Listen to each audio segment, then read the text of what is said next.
2025年3月，李兆基遺產分配方案公布，徐子淇夫婦以660億港元身家躋身香港頂級富豪行列。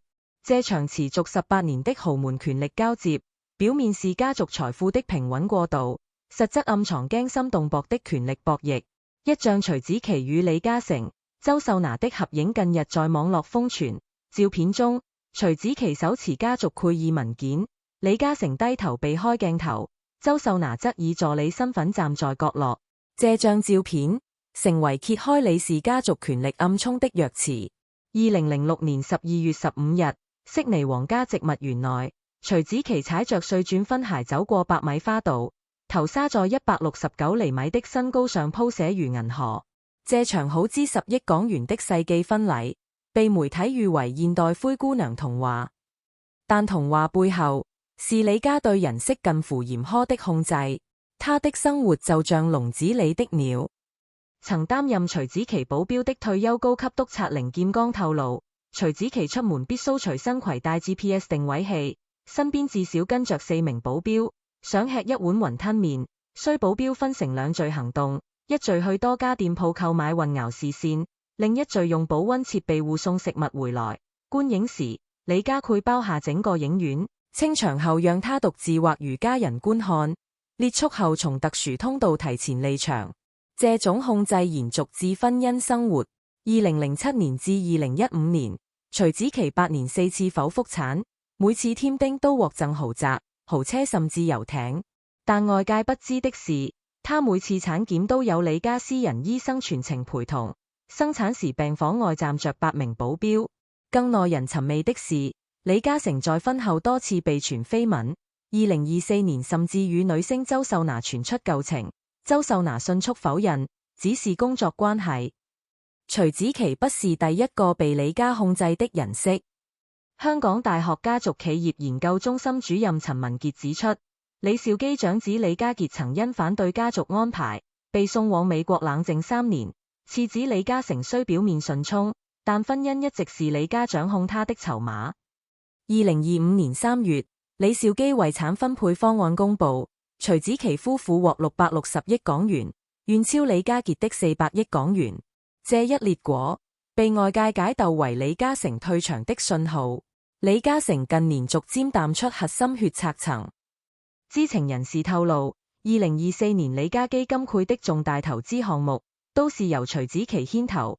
2025年初的家族會議，他甚至坐在了李兆基原來的位置。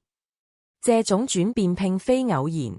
2023年，李嘉誠因投資失利導致家族資產縮水12%，引發李兆基不滿。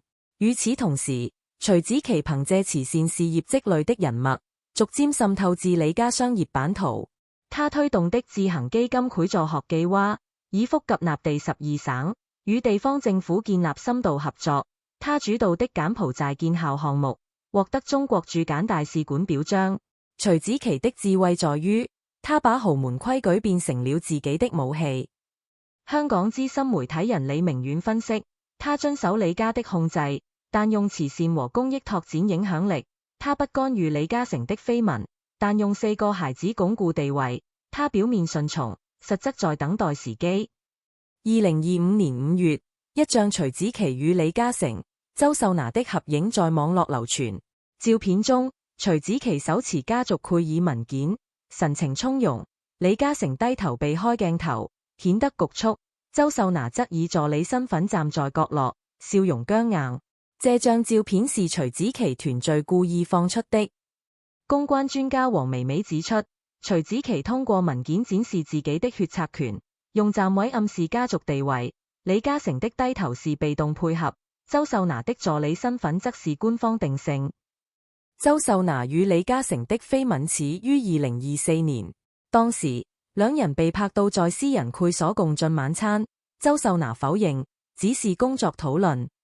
但知情人士透露，李嘉誠曾計劃投資周秀娜的影視公司，被徐子淇以不符合家族戰略為由阻止。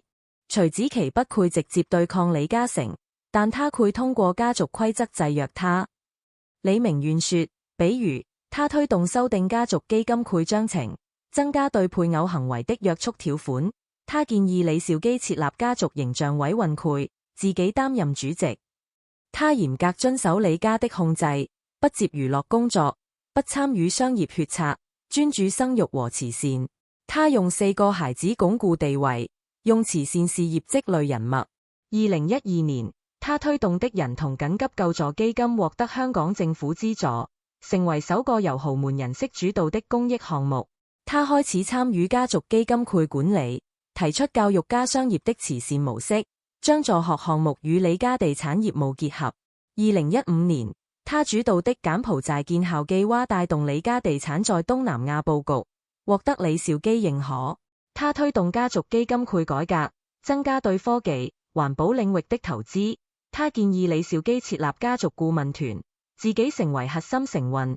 他通過慈善活動與內地政商界建立聯繫，為李家拓展納地市場鋪路。徐子淇的厲害之處在於，他把豪門控制變成了自己的資源。陳文傑評價，他用18年時間，將一個被 GPS 定位的籠中鳥，變成了能影響家族決策的掌權人。徐子淇的崛起，引發李家傑的不滿。2025年6月，李家傑突然宣布投資新能源項目，繞過家族基金會，被解讀為對徐子淇的挑戰。李家傑一直不服氣。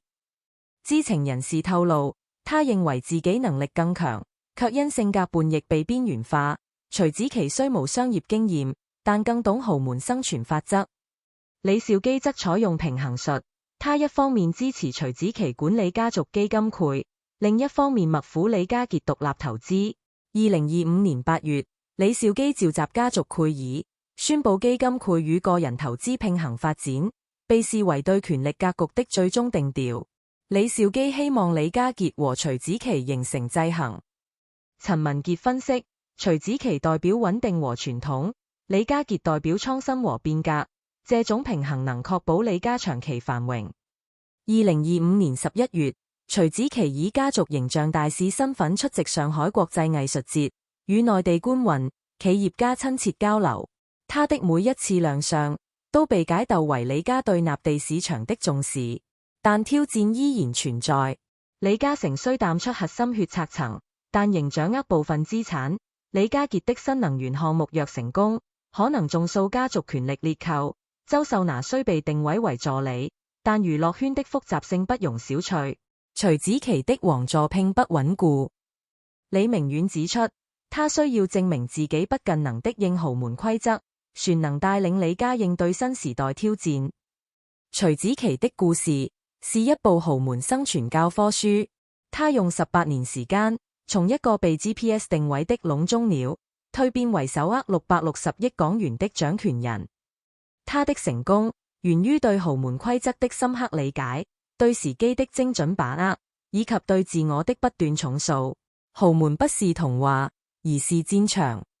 徐子淇曾在慈善活動中說，在這裡，隱忍不是軟弱，而是智慧；妥協不是失敗，而是策略；等待不是被動，而是準備。